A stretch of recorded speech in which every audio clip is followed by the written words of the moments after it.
ರಾತ್ರಿ 2 ಗಂಟೆಗೆ ನಿಮ್ ಮನೆ ಡೋರ್ನ ಯಾರೋ ನಾಕ್ ಮಾಡ್ತಾರೆ. ಅಷ್ಟೊತ್ನಲ್ಲಿ ಯಾರು ನೀವು ಅದನ್ನ ಯಾರು ಇರ್ಬೋದು ಅಂತ ನೀವು ಕುತೂಹಲ ನೋಡಕ್ಕೆ ಅಂತ ಹೋಗ್ತೀರಾ. ಬಟ್ ಯಾರು ಅಂತ ಕೇಳ್ತಿದ್ದಂಗೆ ಅಲ್ಲಿ ಯಾವುದೇ ರೆಸ್ಪಾನ್ಸ್.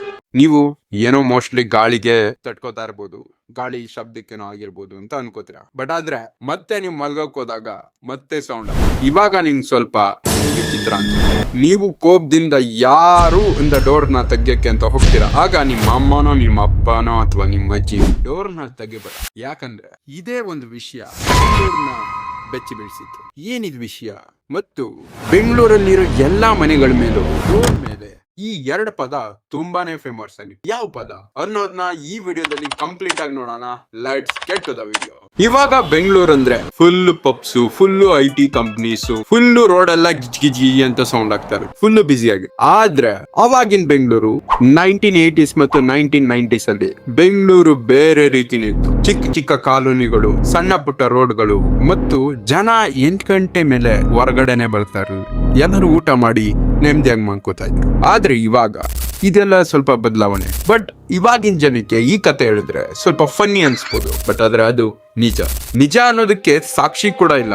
ಬಟ್ ಆದ್ರೆ ಜನರುಗಳ ಒಂದು ಎಕ್ಸ್ಪೀರಿಯನ್ಸ್ ಇಂದ ಇದು ನಿಜಾನೋ ಅಥವಾ ಸುಳ್ಳು ಅನ್ನೋದು ಇನ್ನೂ ಕನ್ಫರ್ಮ್ ಆಗಿಲ್ಲ. ಬಟ್ ಆದ್ರೆ ಅವಾಗ ಇದನ್ನ ಜನ ಪೂರ್ತಿಯಾಗಿ ನಂಬಿದ್ರು. ಅವಾಗಿನ ಕಾಲದಲ್ಲಿ ವಾಟ್ಸಪ್ ಇರ್ಲಿಲ್ಲ, ಫೇಸ್ಬುಕ್ ಇರ್ಲಿಲ್ಲ, ಯೂಟ್ಯೂಬ್ ಇರ್ಲಿಲ್ಲ, ಇನ್ಸ್ಟಾಗ್ರಾಮ್ ಕೂಡ ಇರ್ಲಿಲ್ಲ. ಮತ್ತೆ ಜನಗಳು ಯಾವ ರೀತಿ ಸುದ್ದಿ ತಗ್ತಿತ್ತು ಒಬ್ರಿಂದ ಒಬ್ರಿಗೆ, ಮತ್ತು ಎಲ್ಲಿಂದ ಒಂದು ಟೀ ಅಂಗಡಿಯಿಂದ ಅಥವಾ ಬಸ್ ಸ್ಟ್ಯಾಂಡ್ ಇಂದ ಅವ್ರವ್ರಿಗೆ ಸುದ್ದಿ ತಲುಪ್ತಿತ್ತು. ಈ ಸುದ್ದಿ ಇಡೀ ಬೆಂಗಳೂರಿಗೆ ತಲುಪಿತ್ತು. ಅವಾಗ ಬೆಂಗಳೂರು, ಇವಾಗ ಬ್ಯಾಂಗ್ಳೂರು, ಇವಾಗ ಮತ್ತೆ ಬೆಂಗಳೂರು ಆಗಿ. ಬೆಂಗಳೂರು ಒಂದು ಸಣ್ಣ ಪುಟ್ಟ ಏರಿಯಾಗಳಿತ್ತು. ಅವಾಗ ಮಲ್ಲೇಶ್ವರಂ ಇತ್ತು, ಬಸವನಗುಡಿ, ಬೇರೆ ಬೇರೆ ಏರಿಯಾಗಳಿತ್ತು. ಆ ಏರಿಯಾಗಳಲ್ಲಿ ಈ ಒಂದು ಘಟನೆ ನಡೀತಿತ್ತು. ಯಾರು ಎಲ್ಲಾರ ಮನೆ ಡೋರ್ನ ಟಟ್ ಟಟ್ ಟಟ್ ಅಂತ ತಟ್ಟೋ ಶಬ್ದ.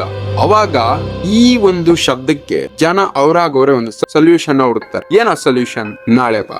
ಈ ಒಂದು ಶಬ್ದಕ್ಕೆ ಜನ ಸೊಲ್ಯೂಷನ್ ಹುಡುಕ್ತಾರೆ. ನಾಳೆ ಬಾ ಅಂತ ಅವರ ಮನೆ ಡೋರ್ಗಳ ಮೇಲೆ ಬರೀತಾರೆ. ಆಗ ದೆವ್ವ ಅಥವಾ ಆತ್ಮ ನಾಳೆ ಬಾ ಅಂತ ಒಂದು ಅರ್ಥ ಮಾಡ್ಕೊಂಡು ಹೋಗುತ್ತೆ. ಬಟ್ ಇದು ಎಷ್ಟು ನಿಜ?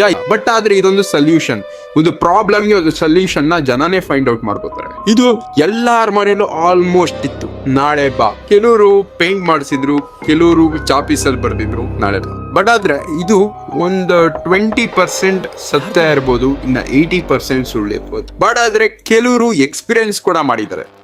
ಈ ಒಂದು ವಿಷಯ ಒಂದು ಮೂವಿ ಕೂಡ ಆಗಿದೆ. ಅದೇ ಹಿಂದಿಲಿ ಸ್ತ್ರೀ. ಈ ಒಂದು ಸ್ತ್ರೀ ಅನ್ನೋ ಮೂವಿಲಿ ಇದ್ರ ಬಗ್ಗೆ ಕಂಪ್ಲೀಟ್ ಆಗಿ ತೋರಿಸಿಲ್ಲ. ಬಟ್ ಆದ್ರೆ ಕೆಲವೊಂದು ಕ್ಲೂನ ಕೊಟ್ಟಿ ನಿಮ್ಗೆ ಅರ್ಥ ಮಾಡಿಸೋಕೆ ಟ್ರೈ ಮಾಡಿ. ಬಟ್ ಆದ್ರೆ ಈ ಒಂದು ಘಟನೆ ಇಡೀ ಬೆಂಗಳೂರನ್ನೇ ಬೆಚ್ಚಿ ಬೀಳಿಸಿದಂತೂ ಖಂಡಿತ.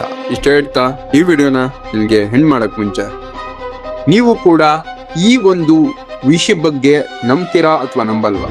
ಅಥವಾ ಈ ವಿಷಯ ನಿಮಗ್ ಗೊತ್ತಿರ್ಲಿಲ್ಲ? ಇದು ಆಲ್ಮೋಸ್ಟ್ ಗೊತ್ತಿರೋ, ಬಟ್ ಆದ್ರೆ ಇದು ಎಲ್ಲೂ ಕೂಡ ಸಾಕ್ಷಿಗಳಿರಲಿಲ್ಲ. ಜನರಿಗೆ ಹರಡಿರೋ ಒಂದು ವಿಷಯ ಅಷ್ಟೇ. ಇದು ಜಸ್ಟ್ ಭಯಾನೋ ಅಥವಾ ಅವರ ಮೂಢನಂಬಿಕೆನೋ ಗೊತ್ತಿಲ್ಲ. ಇದು ಸತ್ಯನಾ ಸುಳ್ಳು, ಎಷ್ಟು ಸತ್ಯ ಎಷ್ಟು ಸುಳ್ಳು ಅಂತ ಇದುವರೆಗೂ ಫೈಂಡ್ ಔಟ್ ಆಗಿಲ್ಲ. ಆದ್ರೆ ಜನ ಇದ್ರ ಮೇಲಿರೋ ಭಯನ ಇಲ್ಲಿವರೆಗೂ ಮರ್ತಿಲ್ಲ. ಇದು ಭಯಾನೋ ಮೂಢನಂಬಿಕೆನೋ ಅನ್ನೋದನ್ನ ನೀವು ಕಮೆಂಟ್ ಮಾಡಿ. ಈ ವಿಡಿಯೋ ನಿಮ್ಗೆ ಇಷ್ಟ ಆದ್ರೆ ಲೈಕ್ ಮಾಡಿ, ಶೇರ್ ಮಾಡಿ, ಕಮೆಂಟ್ ಮಾಡಿ. ನೆಕ್ಸ್ಟ್ ವಿಡಿಯೋದಲ್ಲಿ ಸಿಗ್ತೀನಿ. ಈ ತರ ಹೆಚ್ಚಿನ ವಿಡಿಯೋಗಾಗಿ ನನ್ನ ಸಬ್ಸ್ಕ್ರೈಬ್ ಮಾಡಿ. ಇನ್ಸ್ಟಾಗ್ರಾಮ್ ಅನ್ನು ನೋಡ್ತಿದ್ರೆ ಫಾಲೋ ಮಾಡಿ. ನೆಕ್ಸ್ಟ್ ವಿಡಿಯೋದಲ್ಲಿ ಸಿಗ್ತೀನಿ. Until then take care. ನಮಸ್ಕಾರ.